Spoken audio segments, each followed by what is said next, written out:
It is the 13th of August 2011 in Indiana, USA, and there's an excitement in the air as a crowd eagerly awaits the headline act of an open-air concert. It is the country band called Sugarland. They are scheduled to start at 20:45, but the weather has other ideas. Management and officials for the gig have been discussing whether the show could start as a storm is coming in. If cancelled, it would be disappointment for the audience and refunds may be asked for. Maybe a delay could work. But with the storm predicted to hit at 21:15, delaying to let it pass would cause issues for the band's tour schedule. Instead, just a small delay, but before the storm's predicted arrival. At least they can do some of the show. As such, the audience are assured that they will see the band play, and thus they wait. However, before the band had a chance to begin playing, the stage collapsed, smashing down into the audience. Many would lose their lives that night. But was it just an act of God, as Sugarland's lawyers would later assert, or something much more in line with a plainly difficult video? Well, watch to find out. My name is John, and let's get into the Indiana State Fair stage collapse.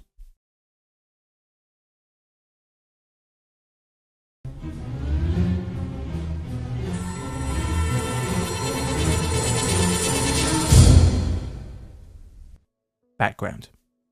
Now, when I think of a fair, often over here spelt as F-A-Y-R-E, something like the Keston Village Fair comes to mind.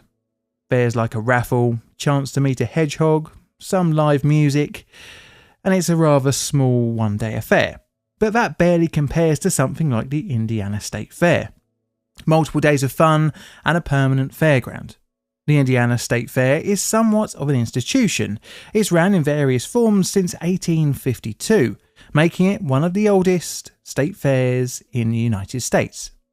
The fair has been home to various venues over the years, but since 1892 it has been held here in Indianapolis, which is here on this map. The site sports the Indiana State Fairgrounds Coliseum, a 6,500-seat multi-use venue, as well as multiple pavilions for exhibitions and indoor events. The site over its long life has seen disaster. In 1963, an explosion ripped through the Coliseum, taking 81 lives. This has recently just been suggested to me as a future video, so let me know in the comments if you would like me to cover this disaster as well. Each year, the better part of 1 million people visit the fair during its 12 to 18 day length. As a side note, and for today's video, the length had increased over time, and in 2011, which is where our video will focus, it was a 17-day long event. Musical acts regularly play the festival. It's a mix of nationally well-known acts, local acts, and the odd international act. Even the Beatles played at the fair in the 1960s. But for today, we're going to focus on, as I mentioned before, the 2011 season. There was a permanent concrete stage across from the Hoosier Grandstand along the track straightaway. In between the two was an 85-foot wide raceway track. This, during concert season, made for a perfect music venue to accommodate a few thousand spectators. On top of the concrete stage, every year a temporary structure was constructed. This was known as the Indiana State Fair structure. It was an aluminium lattice superstructure comprising multiple prefabricated truss sections, manufactured and designed by James Thomas Engineering, which manufacturing took place over the years of 1995 to 2010. Which kind of makes sense, as it was a modular system that could be added to and taken away depending on your needs. The owners and erectors of the roof and rigging system were Mid-America Sound Corporation. They were contracted each year to build a temporary structure over the concrete stage area. The structure had multiple columns of various widths, with a height of around 46 feet. On top of this, the structure sat the main trusses. On top of that were the gable trusses in which the roof sat, made using slope rafter trusses, which had a north-south running ridge truss. Over all this was a tarp roof which helped offer some protection from the rain. The sound system was permanently attached to the main structure during the festival season. However, an act could add some of their own lighting rigs to the stage. To prevent lateral load failure, 14 guy lines made of steel wire ropes were used. They were connected to the structure through 1-inch thick aluminium plates, which were then attached to 10 jersey barriers and are then tensioned with ratchet straps. These jersey barriers are pretty much large concrete blocks that look like something that would stop traffic, with attachment loops built in, and they weighed roughly 1.9 tonnes each. They weren't mechanically attached to the floor, instead relying on friction and their sheer weight not to move. They could withstand winds up to 25 to 43 miles an hour, although this wasn't known at the time and would be calculated after our disaster. But building codes required a structure like the one installed at the Indiana State Fair to be able to withstand winds of a minimum of 68 miles an hour. The effects of wind are very important as they are the greatest lateral load a structure like this can endure. However, during installation of the stage, columns and roof, no licensed engineer undertook a survey of the completed structure, and the State Fair didn't ask for proof of one either. As such, the limitations on the stage's wind resistance were not really known by anyone, which would be concerning at the best of times, let alone when a storm is predicted to come in. The disaster. It is the 13th of August 2011, and the fair is roughly halfway through its 17-day run. The evening's entertainment headliner is the country band Sugarland. Personally, I've never heard of them, but hey, what do I know? The band are set to go on at 20:45, but I'm getting a little bit ahead of myself here. We need to wind back to 12 hours earlier, when the loading of the Sugarland equipment began, and this included the attachment of their lighting rig to the temporary structure. At around 3 PM, the sound check began, and doors opened for ticket holders at 6:30 PM. Support act Sarah Bareilles was scheduled to start at 19:30. Meanwhile, the National Weather Service's Storm Prediction Center issued a severe thunderstorm watch number for central Indiana. The warning informed that the storm was capable of producing wind gusts of up to 70 miles an hour. The storm moved across central Indiana towards the state fairground. By 7 PM, more severe weather reports started coming in. Sarah Bareilles came on stage and began her set. Meanwhile, the event organisers were beginning to understand that the incoming storm was in fact going to hit the fair. Now, the next few parts of the story are disputed amongst the parties, and this was the decision to carry on or not with the show. A meeting was held between State Fair officials about delaying the 8:45 start time.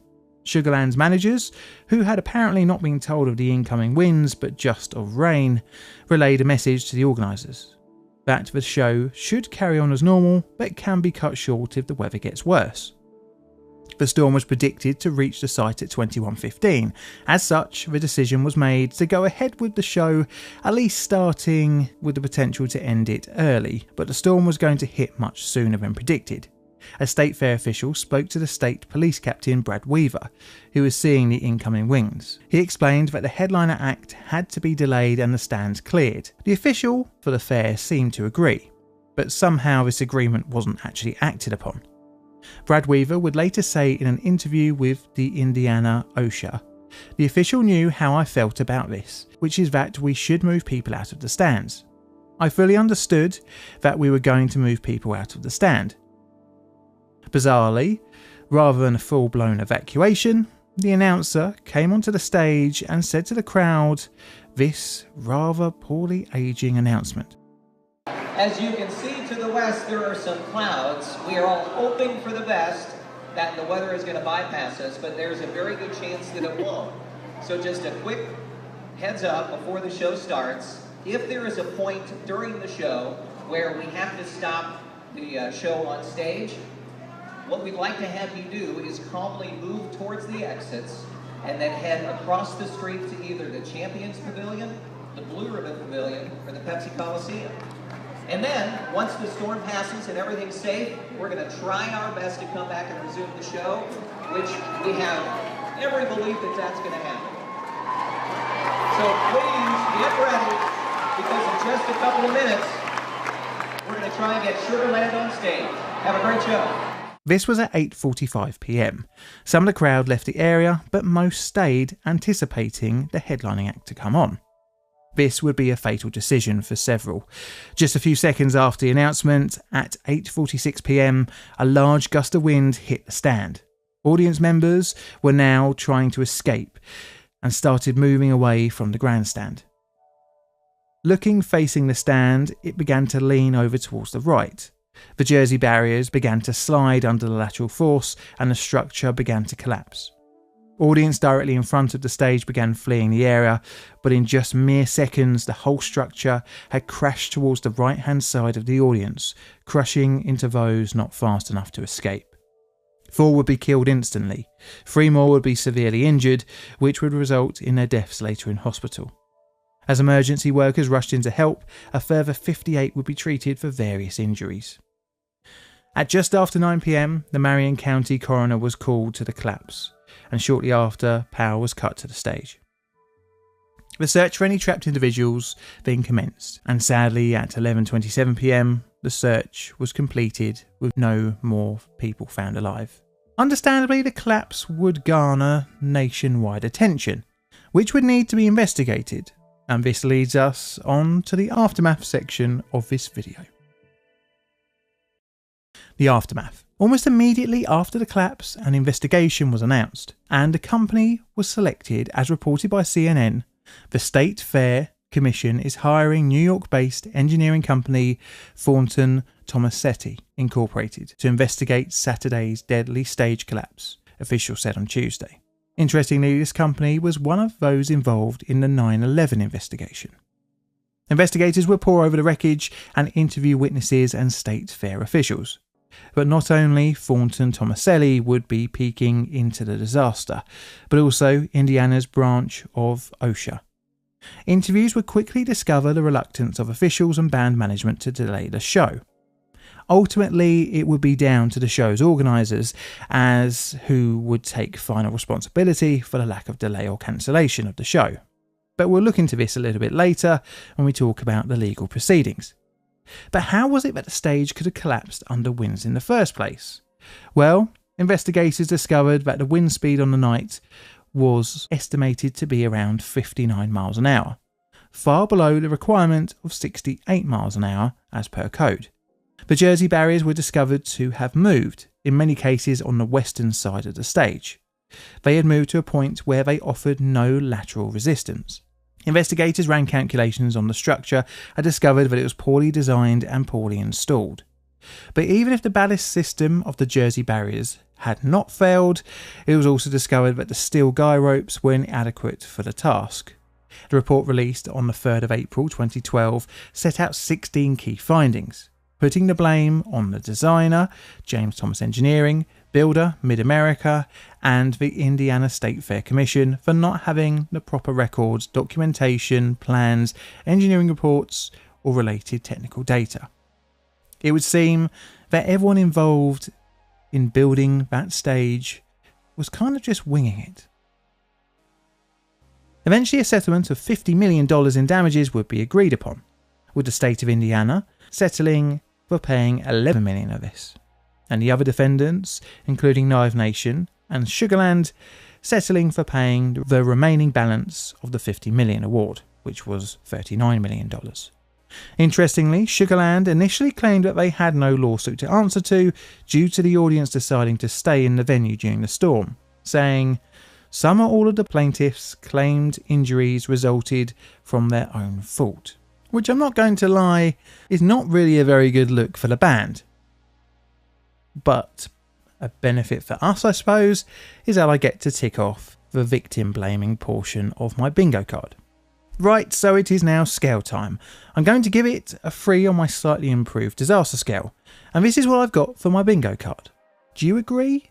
I'd love to know what you think in the comments below. This is a Plain Difficult production. All videos on the channel are Creative Commons Attribution Share Alike licensed. Plain Difficult videos are produced by me, John, in a very warm South London 26 degrees. I have a second YouTube channel and Instagram, and the links of that will be in the pinned comment, as well as I'd like to say a very lovely warm thank you to my YouTube and Patreon members for your financial support. That really helps pay for things like image licenses and all the important stuff that's required for me to run this channel. And all that's left to say is thank you for the rest of you for tuning in every week, and Mr. Music Man, please play us out, and thank you all for watching.